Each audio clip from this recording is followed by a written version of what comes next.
in the cabbage. Well, let's get it. Test. Yeah, we're live. Welcome to In the Cabbage. This is crazy. This is pretty bananas right now that we're actually doing this. I'm Tommy Swain, Andrew Witt. Please subscribe, please listen, please download, like. And just a reminder, keep swinging.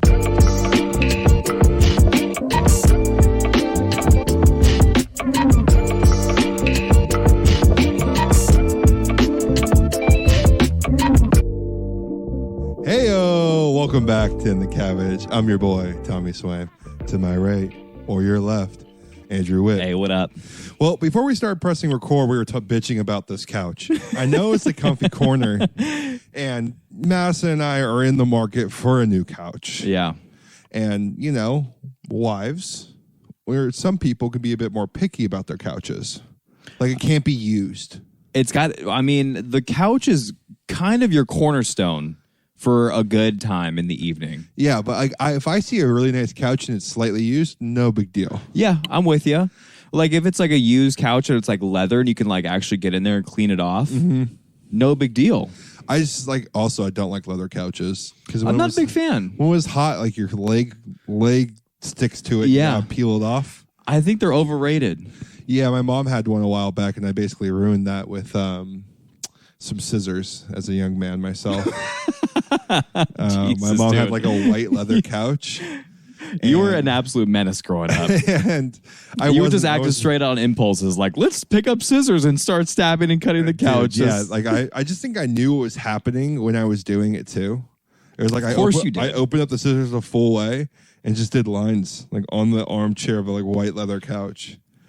Could you imagine? My mom was probably like my age-ish when that happened. I could not imagine. Are you saying if our kids one day did that? Right. My dad was probably like 27. I might have lost it. I might have blew my top when that happened. Because they gotta look at me like, we gotta buy a new couch now. Right. The couches are the most expensive item ever made. And why? Like, it's just wood and a couple cushions. Why? It's just like beds as well. Like, beds are just so expensive. Like, I don't. It's like a huge financial commitment. It really is. It's like almost buying a car. I mean, like cars are a little bit more expensive than that, but if you're looking for a couple furnishing items for the home, it's like you could be looking at like $8,000. Oh, easy. You know? Easy. Like if you really wanted to, you need to buy a couch, you need to buy a media center, and you needed a bed. You're looking at $8,000. Maybe easy. Throwing a rug, like all that shit is just really expensive. So expensive. It's why can't our generation afford a house? It's like it's not just the house. Yeah, it's a little bit of everything. But yeah, I feel expensive. We lucked out with our couch because ours was we had like a closing 70% off sale. You got to maybe look for something like that. Then you can get it used, and then you can bargain, and you can get in there, work some magic. Well, we had this couch was one of those things. Okay, nice. So I think our next couch we want to go. So now Madison's like, no, we got to get the cream of the crop, and it's got to be new. I wouldn't say cream of the crop. It's got to be upper, know. It's definitely maybe middle class. Okay, that's fine. Yeah, like it's like a living spaces couch or something like that. That's there you go. Kind of like design. I don't know living spaces, but whatever. The comfy cozy corner is nice. It's nice over here. My ass is kind of blowing that side out over there. COVID didn't help couches. No. But I wore a hole through mine. I didn't sit much on my couch this weekend, but I actually went and did a couple things this weekend. Yeah, nice. I went to the Orange County Market, or OC Fair hosts this night market. It's Asian themed. It's called, okay. Where is that at? Is that like in Irvine? Is it like on the Orange coast? County Fair? Okay, gotcha. So when the fair's not going, they'll have these markets, and we should go next time. Okay. It's a good time. It's just I went with this a long time ago with my ex forever ago. And it was do they have smaller. A lot of good food there? Or you know what? I don't know if you can do good food with that many people ordering. That's fair. That's a really good point. I don't know many places where I've left a food truck, not a food truck because there's been food trucks that are amazing, but a food stand unless it's really, really foodie. Yeah. You could do gyros though. You can do gyros really good, but that's street food, I guess. This is Asian themed. Okay. So I saw a lot of baby bottles, filled with juices, anime as soon as you walk into the place. And it's huge roast. It's like 20 vendors. That's weird. What do you mean, baby bottles? Yeah, what do you mean, baby big, bottles? Imagine if I was holding a baby bottle, but a big baby bottle with like a pink lid or a blue lid. Okay. And they fill it full of juice. All right. Interesting. Yeah, it's like, Asian Mart. So there's like fried squid on a stick. Okay. That sounds like a good time. It's interesting, kind of stepping out of your element maybe a little bit. Right, but I go straight to home. Yeah, I know you do. So I'm going I found dumplings, pork bow buns. Yep, went straight there. Yeah, because also that's why you need me there. Maybe let's try some I don't know. I don't even know what you maybe be steering away from, but any seafood potentially, right? No chance of seafood. Yeah. And a mart at a fair, the Orange County Fair. There could be definitely some better places to have some of that stuff. We're going dumplings, or they can steam it, and then whatever wontons or something. Mm-hmm. They also have some American food there. I didn't try the American any food. Soup, noodles, anything. Yeah. So the one stand I really wanted to try. The lines are ridiculous. They're forever long. So I got there at 7. Okay. Papa stops eating at 9. Oh, you got to get in there. I need to eat. Yeah. So I can't you can't dick around with the long 20-minute lines. I feel that. And watch people play patty cake in front of me. That's one of those places that'd be great to go hit up at 4:45, 5 o'clock, walk around for a little bit, and then grab something at 5:30. Yeah, that's exactly what Madison and I want to do next time is get there right when the park opens, grab dinner, really go do your thing, and then maybe go to drinks or something afterwards somewhere. So we had a very similar situation and end result as well, because we ended up going to a place yesterday on Sunday, really bomb spot, Asian food. It's like your Din Tai Fung, but it's it's a little bit more practical in price. It's down in Lake Forest, really bomb spot. Thank God, because you know what, Din Tai Fung, not great, overrated. It is overrated. I took it home, and I couldn't be more pissed off. And it's outrageously expensive. And it's really not that filling. I can go there, I can throw down 30 dumplings pretty easily. Yeah, the soup dumplings when they're hot, coming out fresh. Yeah, 30 of those things. No just problem. Popping those things in. I think it just blew everyone's mind. It was a food trend. It's a really good, yes, it is very much so. And it made its way over here. It caught fire, caught wind, and everyone was obsessed with it. Well, this place is doing it cheaper, more filling, and way better. I can't wait. Bomb, dumplings. Wait. They had Shaolin Bao. We did pork and shrimp. We did a Szechuan spicy wonton. Yeah. That was really good. Yeah. And then we had dumplings as well, and you can get them pan-seared where they have the cornstarch crackling on the underside, or steamed. We got them steamed. Those were really good too. We was chive and pork, bomb. They had Dan noodles there, hand-pulled noodles. I forget what Dan noodles are. It's like a soy sauce. It's it's just basically your stir-fried noodles kind of, but not quite like chow mein. It's sitting more of a soupy sauce. Right, and but it's not they're back there making it. Exactly. That was really good, but it's also chili oil and soy sauce. It's just just right up your alley, just an umami chili bomb. Sauce on my shoe. Yeah, and I'm for it. Yeah. I'm here for it. You can drop chili sauce, dude. I know you're not really big on eggs.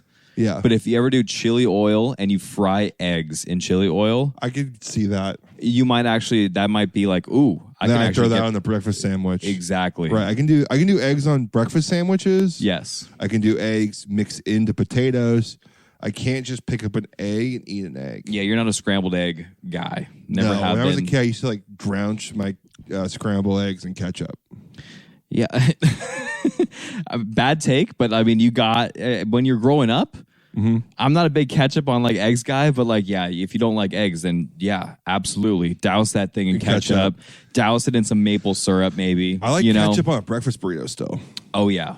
I'm all the way for that. Yeah, if I go salsa, ketchup, salsa, maybe another ketchup. See, I'll even mix them both. Yeah, you're a psycho like that. Yeah, no, I go crazy on the sauce. It's a little outrageous. So the soup dumpling place was fire. Really good, and green beans and crushed cucumbered garlics, and it was just it was unbelievable, the food quality that was coming out of there. Yeah. And then what also is really cool is they have like a frozen section. So I think they must just like crank out the rest of whatever they have because they don't want to use it the next day. They make all the rest of the dumplings, throw them in a freezer. So we bought 50 dumplings for like $30. Yeah. Wow, I bet you Katie was hyped. Oh my, we just pulled trigger on our favorite one. We got like the pork and shrimp Shallow-bao. 50 of those things for $30. Does it just tell sitting you how in the to fridge. heat them up? I'm sure it's got it on the packaging, but we have like we even have like little steamers because we've gone to like an H Mart, little like those wooden baskets. The bamboo steamers. Exactly. We never use them because I don't know. It's just like we're never gonna make our own. But it was like $7 we found. And we're like, let's just have it just for a rainy day. Let's see if we're ever gonna use it. Well, here we go. We get to put it in action. So really excited for that. Really bomb place. Got to take you there. I really want to check out that Fair Food as well, that little Asian market. It sounds fun. Yeah, it was cool. We wanted to try, which is the one thing you had there, which was the spicy chili oil. Wontons. That's what I wanted to do. It was like the longest line there, basically, because it was like some guy making his own spicy chili oil as well. And he sold next to his booth next to it. Did you snag any of that? I didn't. Okay. I just, I knew it's probably going to be $20. Yeah. I didn't want to drop $20 on chili oil. There's a lot of good chili oils you can get for $3, or you just make your own. That's what I want to do actually one time. I just got to get the ingredients to actually make it. And like want to do it, that drive to do something like that. Yeah. But yeah, man, it was cool. Packed, slammed, full of people, which makes me nervous now sometimes. Yeah. Like not just like, it's not just like, it was like 200 people. It was like, shoulder to shoulder, like close down a parking lot, go park in gate 3. Yeah, vibe.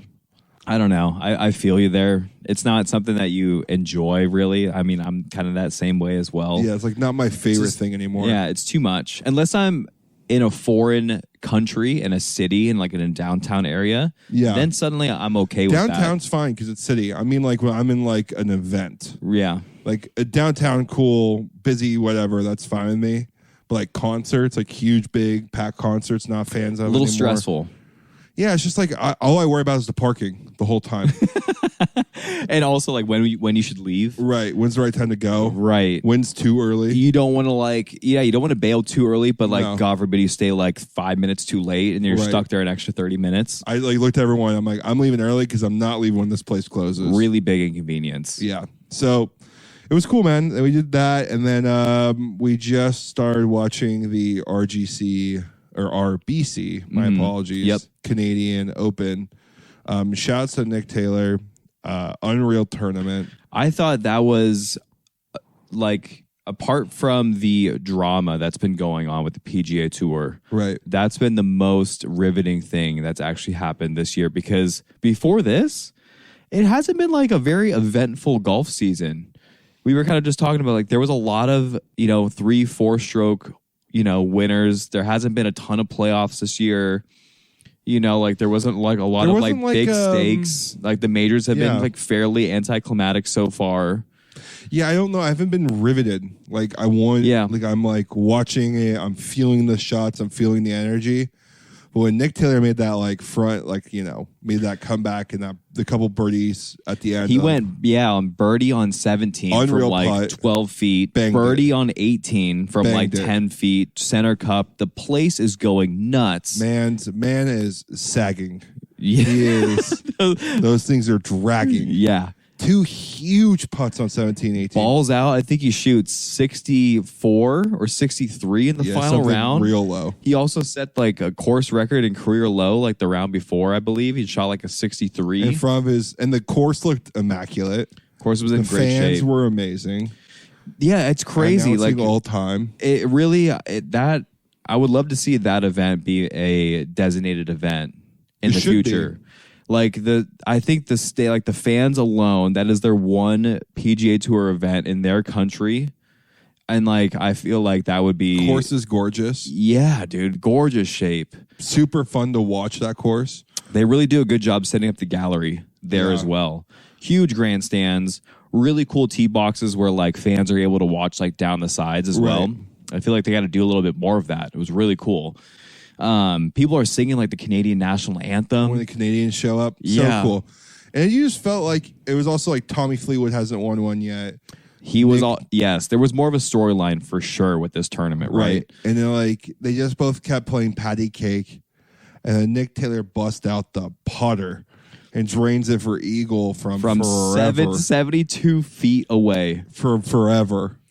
It's his career longest made putt on the tour as well. Drains a 72-foot, 6-inch putt for eagle to just steal the whole thing. And you would actually argue that Tommy Fleetwood was in a better position to make birdie than Nick Taylor was to make birdie. I agree. I watched it with my father-in-law over the weekend as well, and me and him were locked in just talking about why are they kind of laying why would Tommy Fleetwood take wedge there?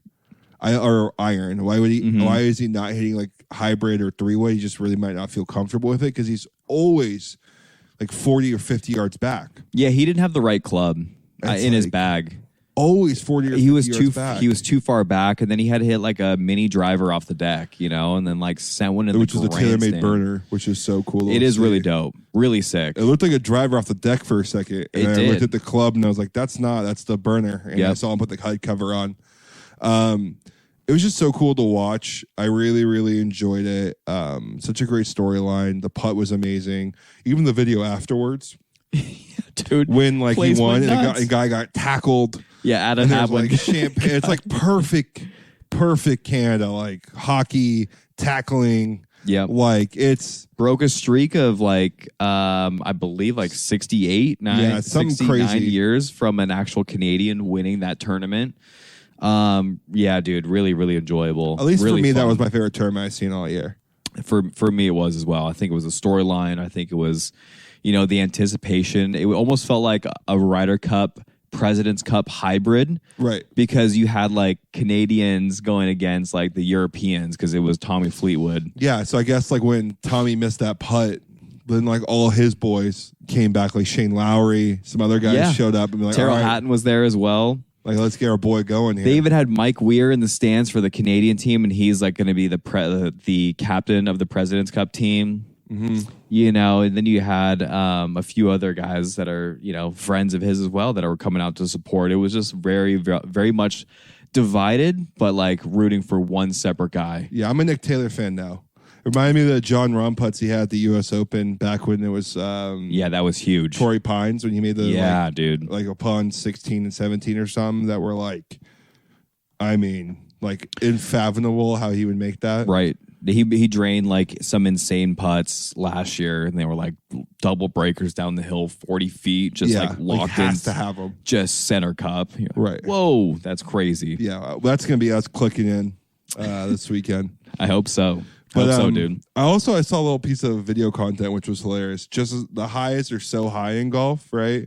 And I think the mental is so good for these pro players that it's really truly. I heard some video or read some stat or something like that. The golf swing between player to player doesn't differ that crazy as someone's throwing or shooting. Right. A golf swing almost always has to be in the same point at takeoff as it is at impact. Yep. For the most part. Yeah. I don't know if you saw the Break 90 series with Trent. Yeah. I did. I don't know if I laughed harder than I did on 18.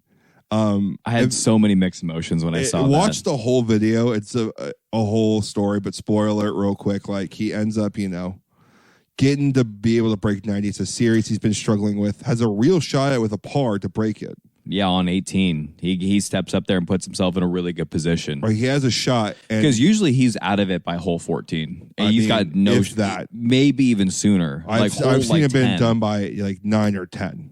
And he's already he's already 16 over. You're well, that's a wrap. Can't do it. He's got par 4 the next whatever, and he's not doing that. No, exactly. And he steps up, and you can feel the nervousness. They're getting way too hyped. And it starts on 16 as well. And it's building, it's mounting, and they're we can see the light at the end of the tunnel because then they hop up on the 18. They made a huge bogey putt on 17. Right. Step up to the 18 tee box, and the emotions and the stress levels where you could feel the tension in the air. It's palpable. Yeah, you can do it. Yeah. And then he ends up just topping it. Straight into the weeds. Straight into the weeds. Done. And I don't know if I've felt anything more in my bones. Like, I would 100% do that. That's 100% me there. Yeah. Like that. It's the pressure. Like, you get a moment to break 80. Yeah. And you know you're there and you have to like make par and you have to get off the tee. Mm-hmm. It's a lot of stress. It's a lot of stress. It's a lot of stress. I mean, I've stared down the barrel of breaking 80 and I flounder. I think you were like through 12 or something like that, and you were only like 3 or 4 over. Yeah.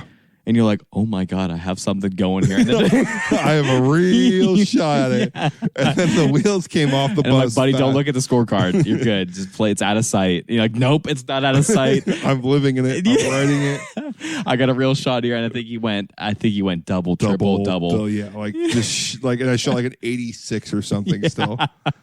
And you've been like, dude, if you shot a normal 86, you'd be hyped. I'm like, yeah, but like the point is, I could have easily broken. See, but here's the thing though too, is that I think that was a good thing because everyone needs to feel that. Yeah, clearly that's I've done it twice now. That's the takeaway. Everyone needs to feel it, right?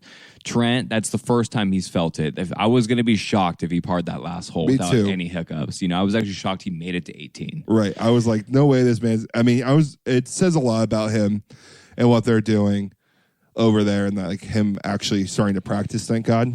He looks good. Yeah. His swing. But like, I feel like a lot of golfers, and yourself included, just need to see that it's there and like know that you like, okay, I am that good now. Right. I also don't have the clutch gene. I thought I do. I really thought I did. I would love to be that guy for us, but I just don't, dude. Some guys have it and some guys don't, and I don't have it. I'm like... I feel like you could have it. I mean, have had moments. Yeah. But I like visualize it immediately when I'm stepping up there that it's going wrong. I'm not thinking that I'm actually going to be able to do it. You don't get more dialed in? No. I'm out. I'm out of body. I've done a couple. I mean, I've hit some game winners like NJB or something stupid or big plays, but nothing like in a golf game where like we needed a putt from me. When's the last time you're like, oh, we needed a putt? Okay, maybe like the last. I feel like the last scramble tournament, you had a couple of putts that were like, wow, that was useful. We needed that. Right. I mean, but like I have mostly like 6-footers.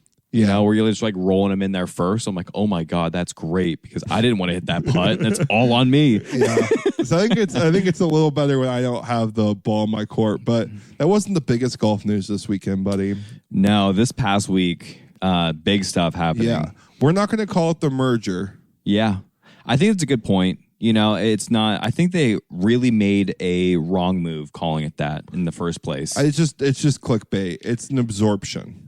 Yes. And you called it that. Let's just quickly break it down for the people, Andrew. Why don't you give them a little rundown of it? Well, I think by now everyone kind of knows what's going on because it was all over the place. Right. Basically, the way that I'm understanding, and you can chime in as well. Yeah, real quick before you get into this. Sorry to interrupt. We're not experts. I watched videos and clips. I haven't read the documents. I haven't read the letter. No, we're not going to spend all that time. I've watched some very educated people talk about it, and I trust their opinions. Well, we're not going to be able to read through the lines when you got lawyer documents in front of us. No, that's not us. We've already determined being a lawyer isn't my strong suit. So anyways, go ahead. Yeah, like the PGA Tour eventually was going to run out of money, essentially.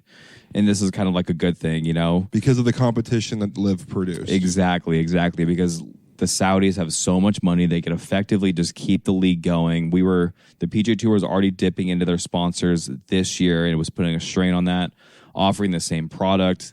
That's not really going to turn any more heads besides just the drama itself. Right. RBC, why don't you give us another $10 million at your, RBC Classic down in Harbortown, and we'll give you the same people, but like the same product, but with like less people. Yeah, I mean, you could definitely do that. But again, I just think as well, the longer the LIV kept going, they were going to keep trying to push. Bigger players might have to go over because they're like staring. You were telling me about that. They were staring $500 million in the face. You're just like, well, It's like set for life. Like I am get to play way majors? good. And you can also just pick your own schedule, kind of like you only play in 8 tournaments minimum. That's it, like a year. So again, I think a lot of it had to do with the fact that it was the opportunity and like the competition was going to be. It's a little bit too stiff, even though the PGA Tour offers a better product. One would argue.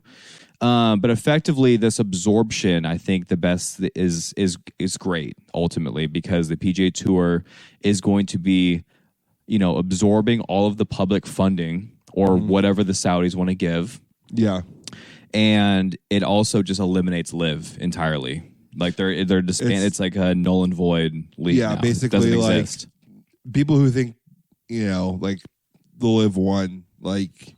You did about as much research as we did on your social media ends. And from what I'm hearing is that the PGA Tour remains in full control, the majority voting rights. Yep. And that the LIV will now be under their control because the public from Saudi owns LIV. Like Greg Norman has no decision at all in the merger or had no clue it was happening. Exactly. Like that's how high over this is over Greg Norman's head. Like he's the guy for LIV, and he had no clue it was happening. It was basically between like 5 or 6 people. Right. And they kept it hush hush, which is super impressive.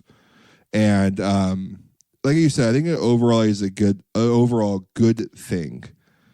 But I just don't like, you can say your thoughts as well. I just don't like the way that they did it. There was a couple of things that were, correct. Like President or Commissioner Monahan, that's the PGA Tour's commissioner. I just think that the way that he approached it, if this was something, I know you were like combating it, and I know you were like trying to resist players from going over to LIV. Right. And like really exclaiming that the PGA Tour offers a better product, and like, do you want to, be playing for a league that you have to apologize for because the Saudis are like, we're responsible for 9/11 and blah, blah, blah. Like the position that he took was very, very extreme. And then to not even like, it's not even a year later.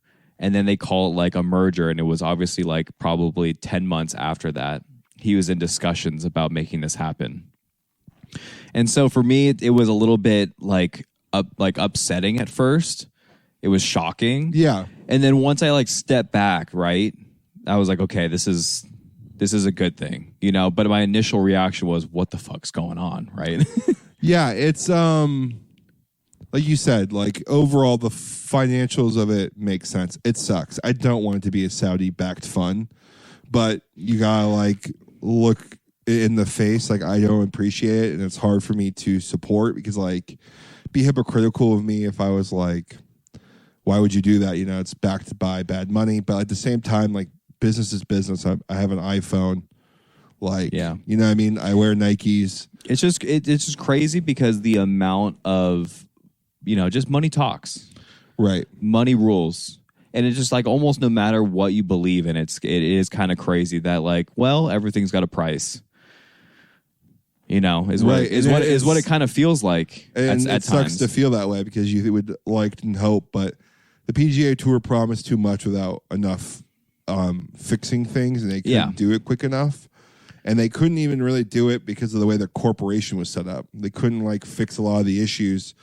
So it's also a player-ran, tour league, right? So again, without having like as much of like a board and like. It sounds different. Again, I'm not an expert from like the NFL, the NBA. Like it's different. Those are for-profit companies. PGA Tour inherently is not for profit. There we go. So they have to do things very differently. Mm-hmm. So now with part of this merger, all the Saudi money is going into a for-profit company that the PGA Tour has oversight on. Oh, I didn't know that. I believe that's how it's working. Okay. Got it. So this is like the absorption is going into a new PGA Tour fund branch of their business that's for profit. Okay. The PGA Tour part is still a nonprofit. Got it. Okay. So got it. It's like a branched off, from what I understand, like a branched off business. That was going to be my guess, actually. What was going to happen. That was going to be a prediction of mine. Like maybe this will become a profitable league, and it's going to actually change the infrastructure of the league. And so maybe it's going to and it will have to. Happening. Yeah. I mean, there's things that I really don't enjoy about, like the players who decide to stay need to be compensated. I know it will happen because there's no option. Yeah, like, have to. There's no option. Like the PGA Tour players who maybe can like actually prove they got contract offers, not just be like, I need more money because I didn't go. It's like, well, you didn't get a contract offer. Like, let's actually physically prove that people turned down a massive pay cut. Let's reward those people. Rory needs a bonus. Whatever you're paying Rory, he needs a stipend of something new. He needs a stipend big time because the amount of shock that man must have felt and the wave of emotions, just like how we found out, right? Just like on Twitter from a text, like, what the heck? And then that happens. He might have saved your company. Yeah, he was the one fully backing it the entire way. I feel like Justin Thomas was very, very vocal about it as well. Justin Thomas, Rory, Rahm wasn't, because apparently Rahm was going to join LIV, and that was also another huge reason why the talks ended, because I guess they were in the final stages of Rahm's contract. And Rahm actually just played all his practice rounds with LIV guys today.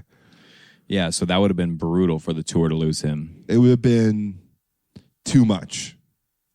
You lose him there, it's a huge, huge blow to the league. Yeah. Because if Rahm's leaving, then like, what's stopping Scotty? What's stopping, Yeah, because they're essentially just going to be squaring off, in majors. And it would make sense for Rahm to leave, potentially. He's like from Spain. He's got boys over there. I know he doesn't he reside in Florida though? No, Arizona. That's right, Arizona. Right. So I don't know. I think ultimately it's a good thing. I just feel for the guys that were fully loyal, like you were saying. There's got to be some sort of compensation. They need compensation. That will come. Like Rory, even after day one, was changing his tune. Like good for golf, but like bad move. I think Monahan eventually needs to get off the board. He can't be on the board anymore after this. I think he needs to handle the merger because he's done well with the business side of it. And after that, he needs to go. And a player-centric CEO needs to come into the league now. This guy is all about paying the sponsors, and the sponsors get the money. And I get it. That's where it's. If you look at it like past this, and you think of it, he's a CEO of a title company. Mm-hmm. Like he's doing his job. But unfortunately, and what's cool about his job is he's not doing it. He's doing it for a pro sport with people and personalities and storylines. Mm-hmm. And he needs to also be a CEO for the players. Like that's fair. He needs to like make his product happy because there is no product without the players. True. Maybe there's going to be they kind of already have that now. I don't know what the board is like officially made up of. It's like, I think 4 people, 3 are PGA, 1 is the owner of the Saudi fund or something. Okay. Which, and also this is all just like handshake deals. It's not even been approved by our United States government, which is going to be heavily investigated. The lawyers already came out, and it's already looking not great. So like and you know what? That might just be enough. That might be enough for the LIV to end, because I think the Saudis really from what my theory is, all they really ever wanted to do was just get into the PGA Tour to talk to their sponsors, to get into American business. And this whole about we will invest in golf because we care about golf is BS, because like they gave up LIV already. That's an interesting take. And so what their main goal is here is just to get in with American sponsors. And there's no better way of doing it than having a press box at PGA tournament. Like there's always big wigs. The money is always at golf tournaments. They have a box. They don't care about having a say. They don't want to manage the tour. They just want the money and the business that comes with it. And interesting. It's another. I didn't think of it like that, but yeah, I can definitely see that. If it doesn't go through, the Saudis will have no reason to pursue an avenue like this, and they'll just go find another sport. That's fine, Like but at the same time, are they going to be able to get in? They've already like made a voice, Well, I think yeah, they'll find another way of getting in with another company or figuring out another avenue of this. Like I don't see why they wouldn't. They'll try like F1 if they're not already all over F1. You know what I mean? Like they'll go another avenue, or I don't know, because I don't think they would ever want to run LIV. I think after this year, LIV's dead. Yeah, I think so too. Are you saying if it doesn't go through? Yeah, let's say if it doesn't go through, they just go back to LIV. Like I don't, you know what I mean? Like I don't know how that's. Like then the PGA Tour has to make changes.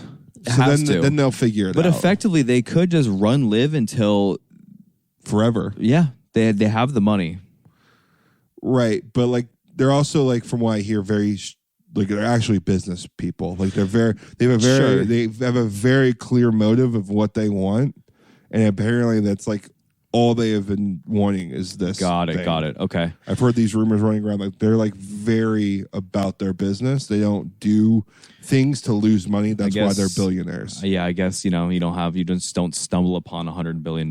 Yeah, like I mean, maybe some of them are like oil tycoons, but for the most part, like these guys understand business. That makes sense. There's no reason for them to. Right. If it doesn't happen, their end goal was to get in touch with the PGA Tour and make all of those connections. If that doesn't happen, then the whole thing's kind of just like, let's just throw it to the side if that's true. We'll see. But they might be so pissed off, they're like, we're going to bury your leak. And they might now. They might. If Jon Rahm is really that guy, like, and wants to go to LIV, which is, hey, Rahm, disgusting. Like, I'm still not a LIV fan. Like, if I was a PGA Tour player and I was Rory McIlroy, I would sleep comfortably, knowing that I'm going to be financially taken care of for the rest of my life, regardless. Mm-hmm. I didn't need that extra $500 million, and I stuck with something I actually believe in, and I didn't just move or ditch for cash. Like, I agree with you. Like, I would sleep soundly at night. You would feel bad if you sold out for a paycheck, maybe. For me personally. Yeah. Now, I'm talking about well off. Now, if LIV came up to me in my current state, I don't give a shit. Right. I got to get paid. Right. Or if you've never, if you're like first year on the PGA Tour and, you're 34. And you don't have it? Yeah, and you're 34 and you just like randomly got your card by luck, or you're a sponsor exemption. They gave you like a $50 million like contract. Yeah. You're like, yes, please, let's do it. Right, like you need that cash. Like it's different circumstances, but that like the secrecy I didn't like you kind of said, and like it just doesn't feel right. It doesn't feel good. Like it's a good business move. It's a great business decision. Yeah, I think a lot of it has to do with the fact that no matter what you may believe in or want to believe in, at the end of the day, it's business and it's money. And so, at some point, it just doesn't really matter because you want what maybe you care about for golf is going to go away. And so, like, you don't want to lose that tradition or legacy. And so you just had to sell out to make that happen. So if it does go through, I don't know. Hot topic. I would love to hear what other people think because I felt like we have our opinions. I didn't realize that the Saudis were in it for like business and like to get in their foot in the door. I've heard rumors that was their ultimate goal, and they were very driven by that goal since day one of starting this league. Yeah, really cool. I didn't know that. So they're about their business. Someone who doesn't just accept money because money is king. Yeah. Is our boy Messi. Well, you know what? You can make an argument that this man has got enough money to build like an entire kingdom already. That's what I'm saying. But like, so then why would Rom doesn't have Messi money, but he has money. The man's got enough money for multiple generations. He is a smart guy. His money isn't going to go away. He's only going to make more of it. Like, yeah, because you're going to think that he's going to have another 5 to 10 easy, pretty good years in the PGA Tour. And that's just sponsorships too. He probably has investments. He'll start a business. Like, he's not done with money. But Messi is coming to the MLS and is coming to Miami. Like, unreal spot for him. David Beckham, an old teammate of his, runs that club, owns that club, and arguably brought MLS to the pedigree that even is currently at. Yep, totally agree. And then also now is going to partner with Messi, and Messi gets certain like percentages of the club. Like, It's like a 2-year, $100 million, right, for the contract. And then I believe he has the ability to actually buy like ownership of the stock of the club once he retires. Yeah. And who doesn't also want to live in Miami? That sounds fantastic. You know how much money Miami would my God. He's like gotta be like 500, 600 million like net worth. Yeah, for sure. For sure. And I was go and live in Miami. Easy. Just won the World Cup. What else does this man need? After this, and he let's say I think this is such a big deal. I think this is probably one of the biggest things that could happen to U.S. soccer. You know, it was so funny. I was just thinking the same thing. I was saying it, and I kind of got like a little bit of like, ooh, this is crazy to talk about because it's going to affect like our kids playing this sport. Oh yeah, it could definitely have like some groundbreaking stuff that happens. Like more people might actually want to come over and play with Messi, right? You know, and actually to add on to that point, I wanted to. This is like a little bit of fun information and rumors that are going around. Is that he's taking or might be looking to take Jordi Alba over to play with him. He might be playing with Sergio Busquets as well. And Luis Suarez. For what? To go play super there. Team? For a super... Well, they're all 35, 36 years old. So they're not really like it wouldn't be like a super team. It would be more of like let's just cut all of our bullshit aside. We've already made so much money because they're all they're not as prestigious as Messi, obviously. Like Messi can still play where he wanted to right now. Of course. But like those guys are in like good leagues still, but they just want to come and play together and relive like the glory days because they're all such good friends.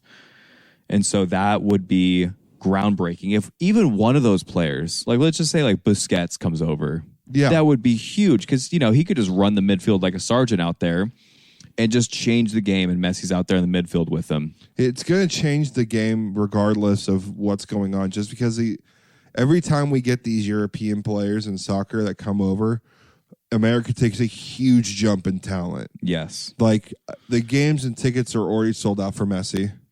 All of their home games. I saw like a little report or like a little ticker or whatever. And dude, all of them within almost 24 hours. They're going to make their money back on Messi's contract within like the first year. The tickets before, because I was looking at Inter Miami comes over to LAFC. I was already looking at the schedule and all that, September 3rd. And the ticket prices are $500 for that one, for general admission standing. $500, and all of their normal ticket prices for any other game were like $45. I went and clicked on any other game at LAFC, $45 for that like general admission ticket. Yeah, it's not like crazy, and it's like one of and they're great games to go. They're super fun. I'm going to go see him next year. Yeah, have to. You're gonna have to take the L on that. I saw my favorite player, Steven Gerrard, LA Galaxy, and it was so much fun. We also saw Ibrahimovic play. Unreal, and he looked like he was like a man among boys, and he was well out of his prime. He was clapping people in the MLS. He scored like 2 or 3 goals when we saw him play, and he looked like he was playing and having fun. Yeah, the whole offense was like running through Messi him. is going to break the single season scoring record. If they put him at striker or winger, he's going to just like if he has one guy who can pass the rock to him. That's exactly why they want that. That's why he wants Luis Suarez to run dual strikers and Busquets in the midfield and out Jordi Alba because he can just lock up anyone, left back, right back, whatever. And they can just go out and win back-to-back years. I think Jeremy Yedlin plays on that club too. Really? I think so. I thought I saw like a screenshot. I don't keep up with the MLS, but I thought I saw that. Don't quote me on it. Going to now. I mean, I get back into the MLS. And I'm going to now. That was the most shocking news that I saw like this past week. I think even more so than like the absorption. It rattled me when I saw that. Yeah, it really got to me. I'm like, oh my God, we can go see Messi play in the MLS because I'm never gonna see Messi play.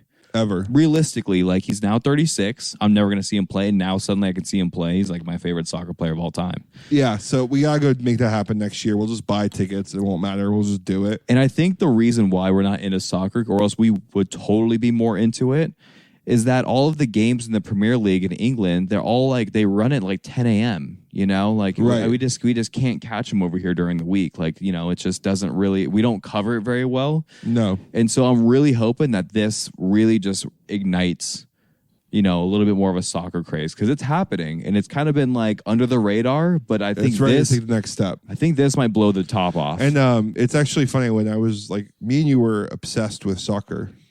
I think it's because we could be, though, because we were able to watch more games. We were really into FIFA, obviously, like that kind of helps. We were like, and then at one point I wanted to become like into European soccer. I wanted to be in some sort of business like that.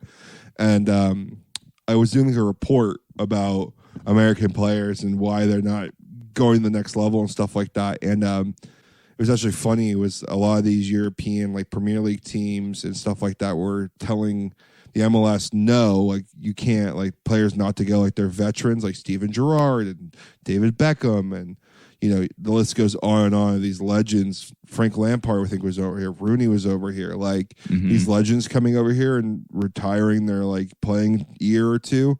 What's happening is American players are dedicated, way more dedicated to like physical health. They're stronger, they're faster, they have crazier legs. Like we're just really athletic because we just have a larger amount of people to pull from as well. Right, we have a huge amount of bodies, and if you teach them the intricacies of the game, which like the Europeans know, like we're a very dangerous country for soccer. I would agree.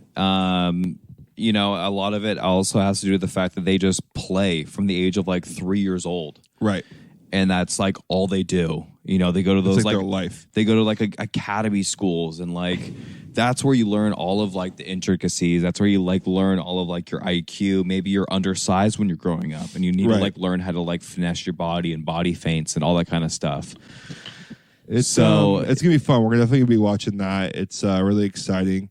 It's just one goat to the next, because the French Open here with the Novak winning may have just stamped himself as the best tennis player of all time. I think so, man. And it's hard for me to say because I'm not a big Novak Djokovic fan. I'm not either. He's kind of just neutral for me. Some people like him. Some people don't really like him.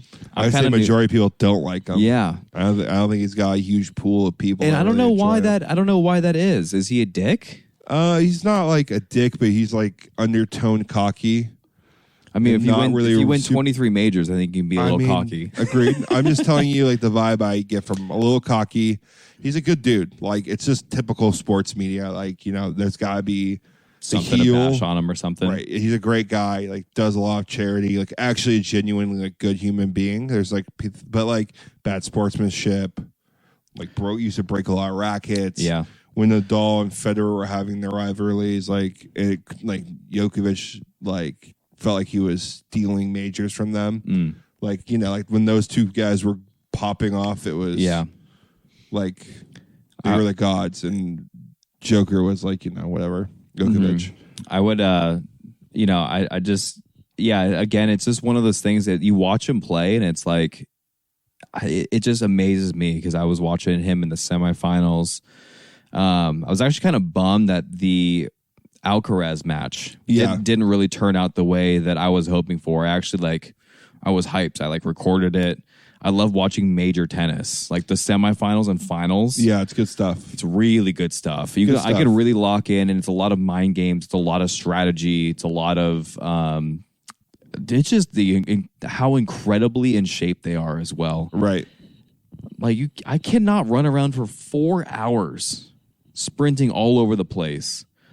You hit I don't know how many serves you hit, dude. 200 serves in a match? I don't know how they are in that type of shape. So the fact that Novak Djokovic has been doing this for almost 20 years now, and he's 36 years old, it's just unheard of. And he looks like he is just in he's not moving quite as fast, but still in some of the best shape that he's ever been in his entire life. and looks like he's not slowing down. Nadal had season-ending like hip surgery. Obviously, Federer's retired. He's at 20, and Nadal's at 22. And so he's like coming back for Nadal's coming back for one more year. And Novak Djokovic might come back and play well. Who knows? He might. He might have one more year in him, but I thought he said he was going to retire after this next season. No, you're right. And I heard that too. Djokovic's game feels like it's like death. It feels like it's coming and you're just trying to fend it off for as long as you can. Dude, that's it's funny you say that because that's exactly what I forget the dude's first name. But Rude, the guy that Djokovic played in the finals, it's exactly what he said. He's like, it's unbelievable because there's no give in his game. I'm just trying to do my best to stay in the fight as long as I possibly could. Yeah, it feels like you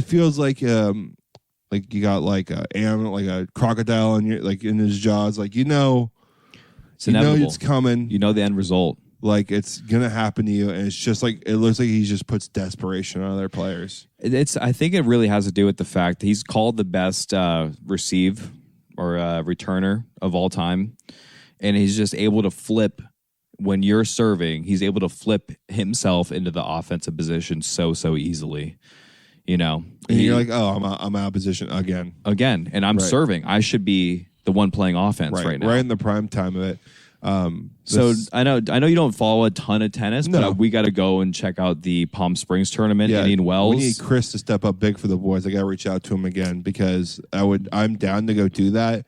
We just need if we can get that hook up, it would be all time. It'd be really fun to go do that. Bring the gals. That'll be we'll have a blast at it. Mm-hmm. The Serbia nation in general are having a huge come up because now Djokovic tonight won the NBA championship, finals MVP. Mm-hmm. Nuggets first time in the finals, won 0 in the finals. Shout out to the Nuggets. They are a basketball team. Yeah, really solid. From soup to nuts, they are. Soup to nuts. You've never heard soup to nuts before? I've never heard that before. Gotcha. What does that even mean? From everything, everything in between. Yeah, basically from soup to nuts. Okay, it's all of it. They work. I mean, they all know their role. They shot horrifically tonight, and I actually was pulling for the Miami because I was wanting the underdog, and I was wishing the Miami Heat lost because they played so bad. Right. I don't understand. I like Jimmy Butler a lot. Don't get me wrong. He played great.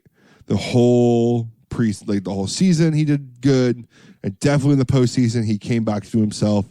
I almost can guarantee you there's a report coming out that I was injured. And torn ligament in the ankle. Something. Severely injured. From that ankle injury he had earlier or whatever. Boy, howdy did that man suck in the finals. I've never seen a man just kind of play so bashful. For being your number one superstar, and he's telling everyone he's him, and he's soaking in this exuding this confidence that he and then just vanishes on the court.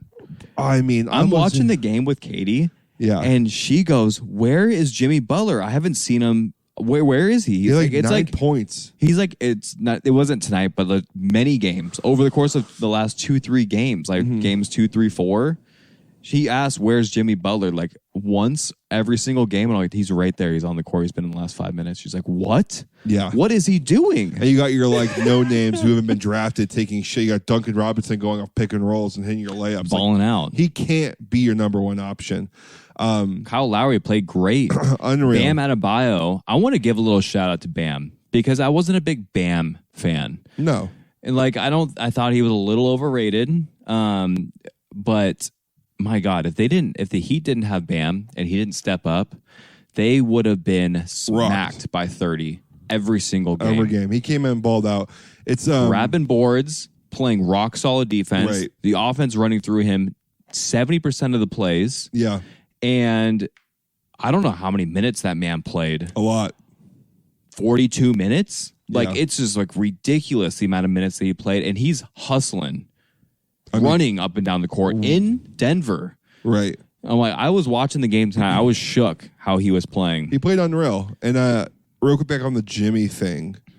Like, I think what bugs me about it most is that, like, he was living off this confidence. Yeah. You know what I mean? Like, I listen to podcasts and everyone's like, Jimmy's that guy. He's always been that guy in practice. Like, he's always that guy in games. It's post-game Jimmy. Jimmy's talking shit on post-game interviews. Like, yeah, he's like rolling up shirtless, you know.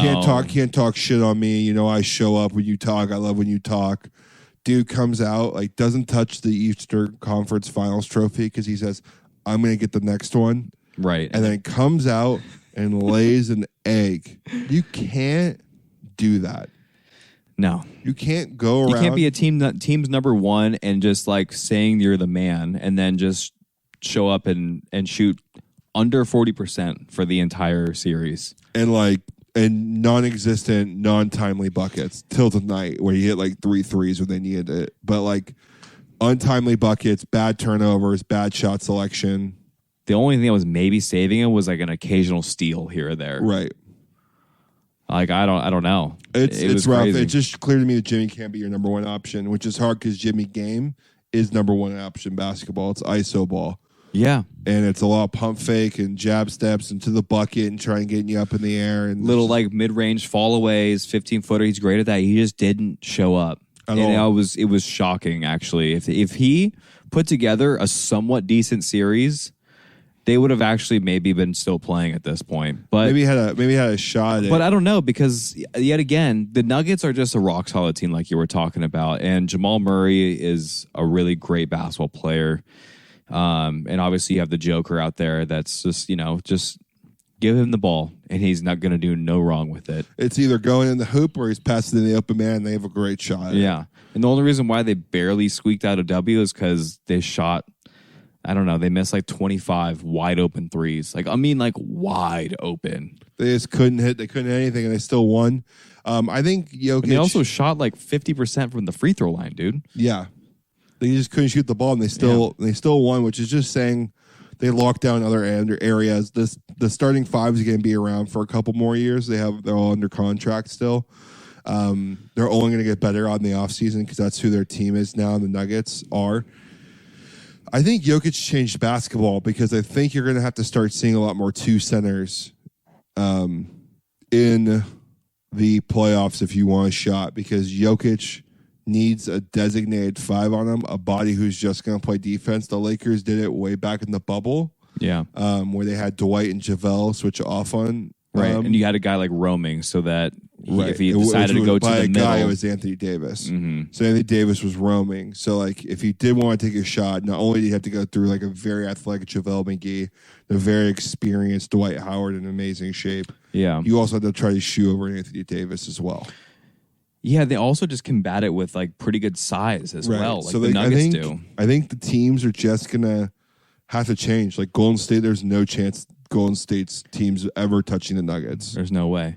I think you're absolutely right, because there really hasn't been a big man that's been able to pass the ball this effectively and just run such pure offense and also just be just a lethal shooter. Like you have from to put anywhere.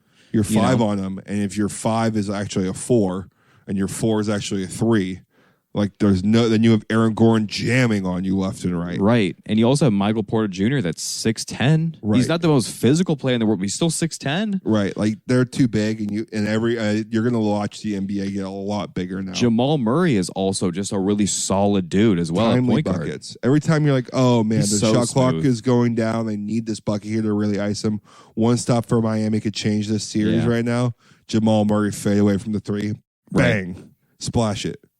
Bang. They also just have Kentavious Caldwell-Pope, and they also have, forgetting the dude's first name, but Brown as well. He's kind of young. I don't know where he's sitting at in his contract, but just really athletic, strong, physical guards as well. Like, they're just a well-built basketball team. Yeah, it's pretty impressive stuff. 2 guys who also are going to show up big are the boys here. We got our scramble this weekend. And I'm really excited, buddy. I would love to throw out some predictions for the people out here. We're gonna put something in the atmosphere, and it could very well fire back at us. I think 2 under is a great score for us. I think that's a good score for us. Last year we went even par. Correct. This year, I think we can get the flat six going a little bit, and God, I hope so. And remove bogeys from the card. Right. If we have one bogey, fine. Won't like it. But if we have 0 bogeys, I think we can push to 3 to 4 would be great. I think that would be an unbelievable day if we got to 4 or under. Yeah, we'll lose our minds if we go 4 under. That's going to be our breaking 80 moment. We're going to shit the bed. Right. That'd be fun, though. It'd be fun because we're going to work on what we've talked about. We aired out our laundry about why we're playing bad together. You're going to be working on your body this whole weekend with the stretching, making sure the back is tight. Yeah. And I'm going to do some yoga to make sure my body's feeling right. We're going to get lots of sleep Friday night. Yeah, have to. And then we're going to wake up nice and early Saturday morning at the course. Rolling putts.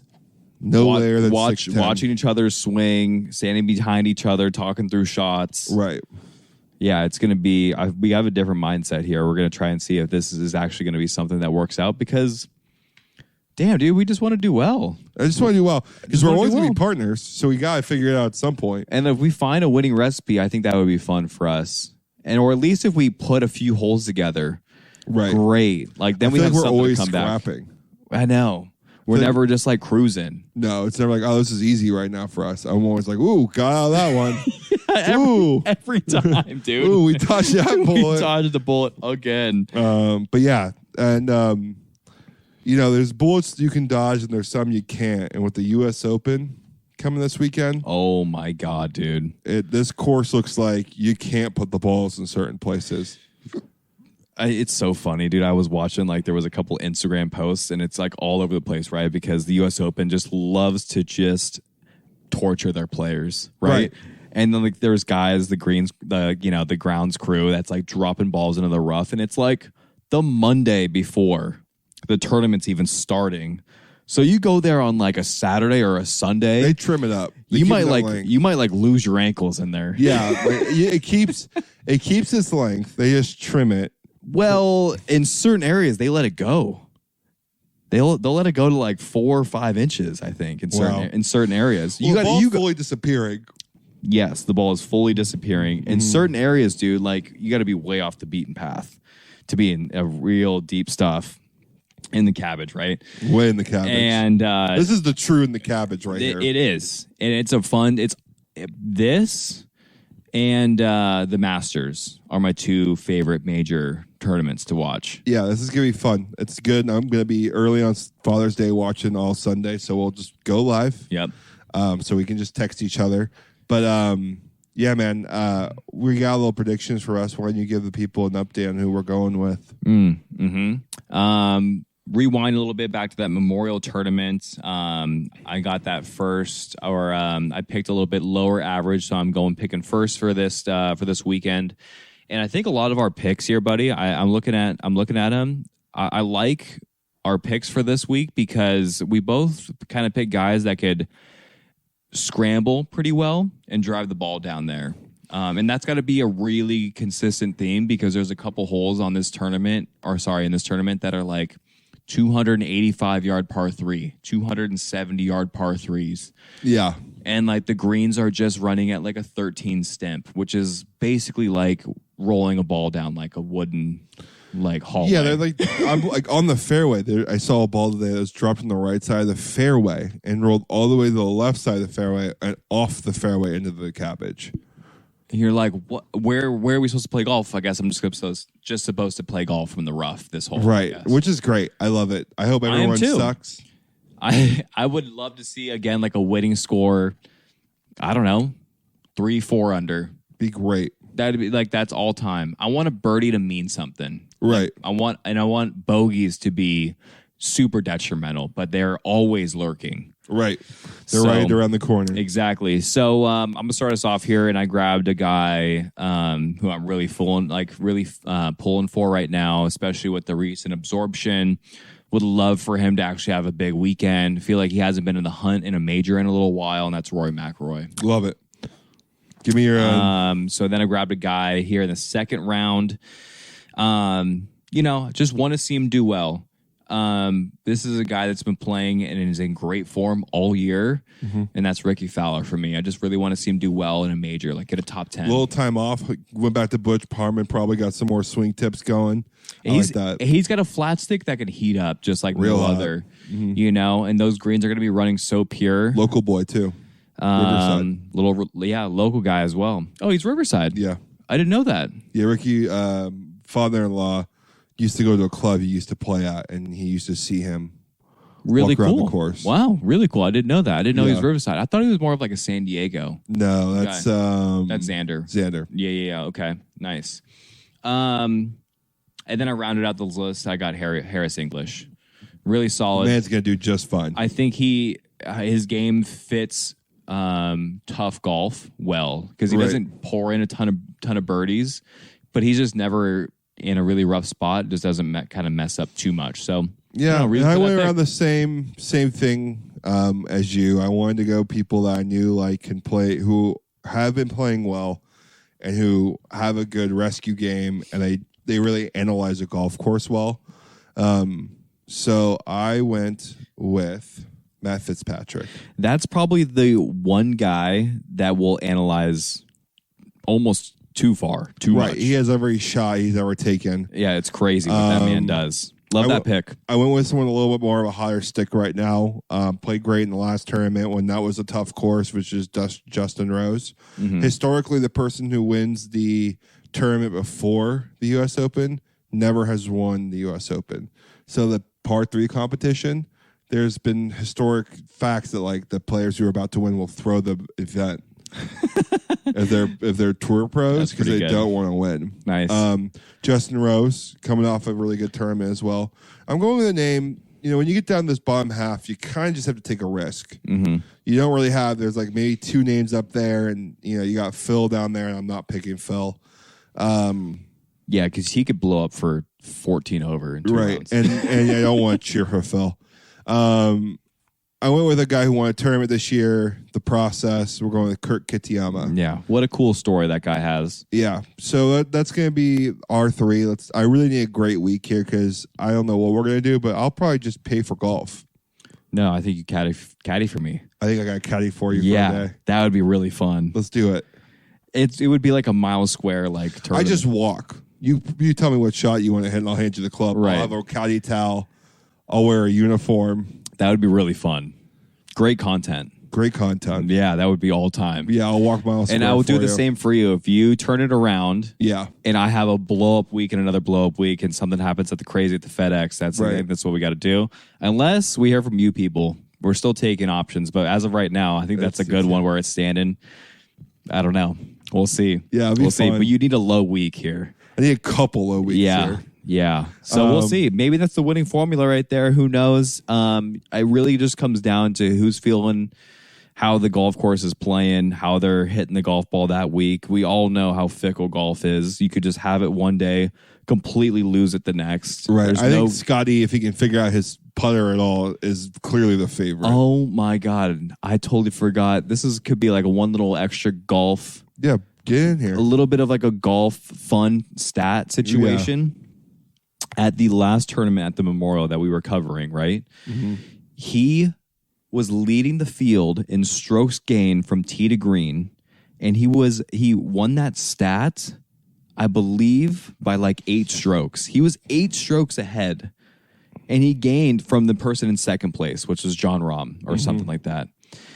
He was 19 strokes better tee to green than the field. 19 strokes better over the course of the 4 rounds that he's playing. And he was still not winning. He was like 4 or 5 strokes back. So he lost like 8 strokes or 9 strokes in putting. Or 12 strokes in putting over the course of the tournament. Just needs to putt a little bit. The man just needs to figure out the flat stick. It was crazy. He said he did not make a single putt over 10 feet the entire weekend. That's tough. That's like me out there.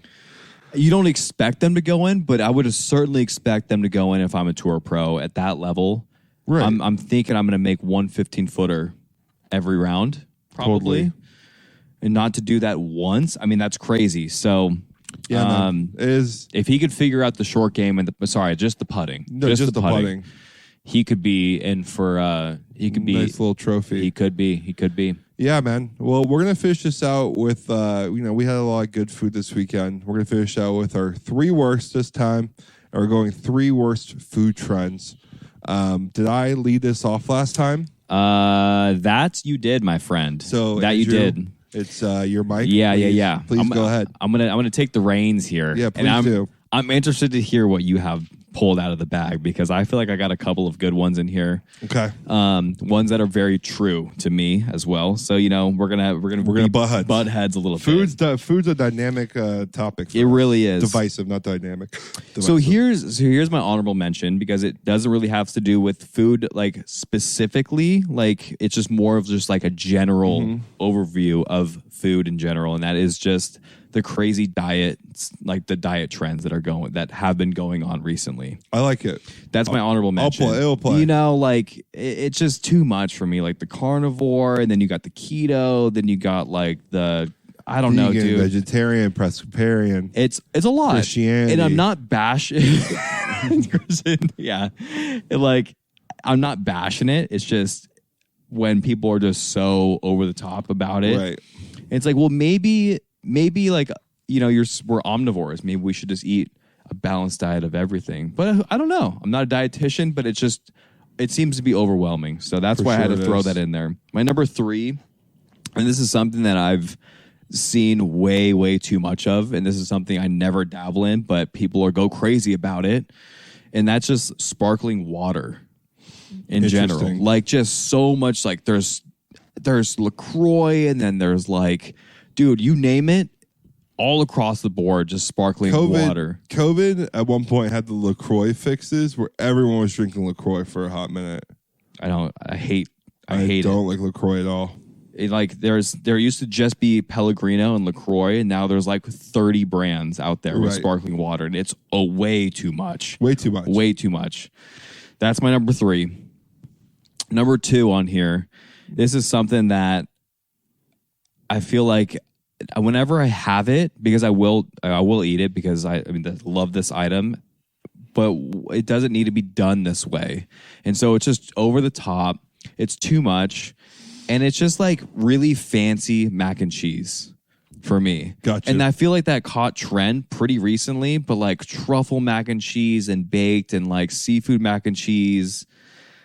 That's just a trend and like something that was like everyone just goes crazy for like really good. Yeah, it's hard to find like mac and cheese. Like those crazy like mac and cheese is just really good when it's really simple. I just want Kraft mac and cheese. Can I just have Kraft? Like, can I just maybe? That's a little aggressive. But can I just? Okay, well, I'm going to take Kraft mac and cheese over like lobster mac and cheese. That's a tough take. I know it is. It's a tough take. Okay, but like that kind of style, like the Whiz type style. Yeah. Like give me the like your run of the mill like Cluck Kitchen. I'm gonna like go on to you right here. Velveeta or like Cluck Kitchen. Cluck Kitchen's mac and cheese is all time. It's very simple. It's straightforward. It's not like crazy baked. It doesn't have like I don't know. It has a bunch of good melting cheeses and the main cheese in it's cheddar. There we go. And it's baked. So it's like a little crispy on top and then it's super cheesy, gooey on the inside. Yeah. You don't need all the truffle oil with like oregano, salt, and all the other stuff they put on it.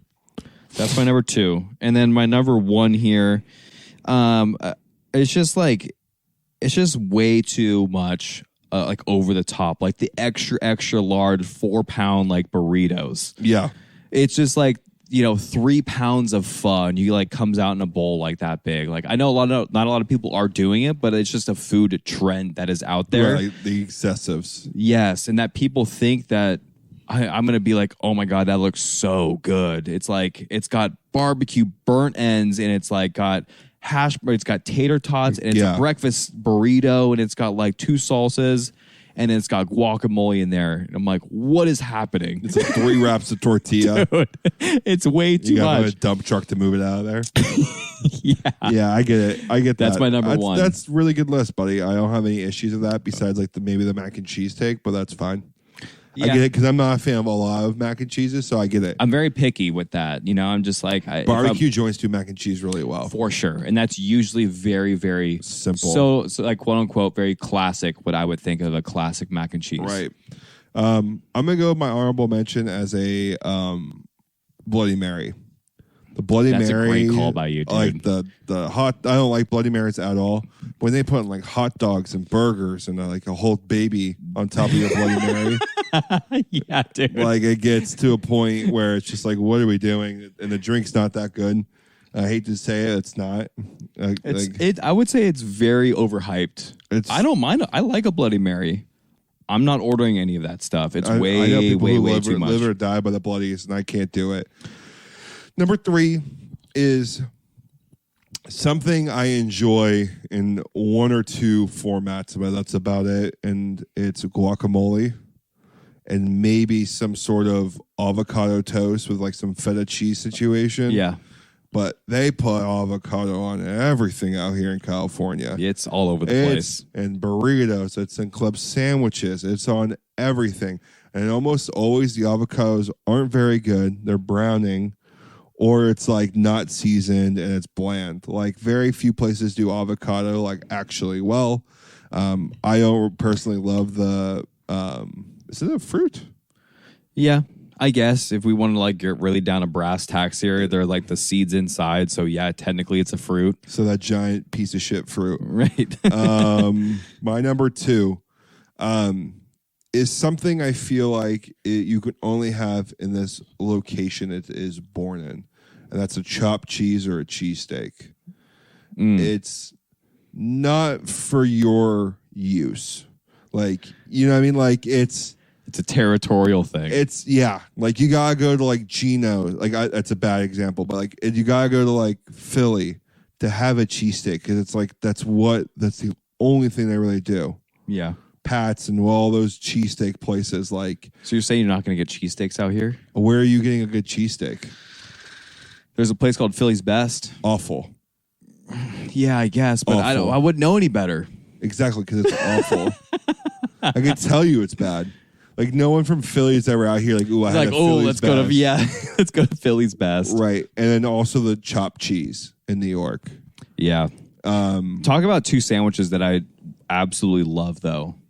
Yeah, like those sandwiches are great. Like you can do them at home pretty well, but like I'm not going to go make a chopped cheese or like I'm not doing the roast beef and like making the au jus and like it's just so what labor. What do you think is in the chopped cheese? Oh, I was thinking about something else. No, not chopped cheese, not chopped cheese. I was also watching this video as well that was like this guy on YouTube, and he was doing these kinds of sandwiches in Philly and like doing them at home. Right. I'm like, oh my God, this is... Chicago beef dip is another one. The beef dip. You're not going to get the Chicago beef dip. Nope. Like these places that have these like staples of like what we are, like for whatever reason, they like are synonymous with sandwiches with me. You can't just offer them as one of your sandwich options, one of your 25 options. That's like if you go to the one in Chicago, right? The beef dip. Right, the famous one. That's what they specialize in. That's like basically all they make. They got a couple other things. We do beef dips. We do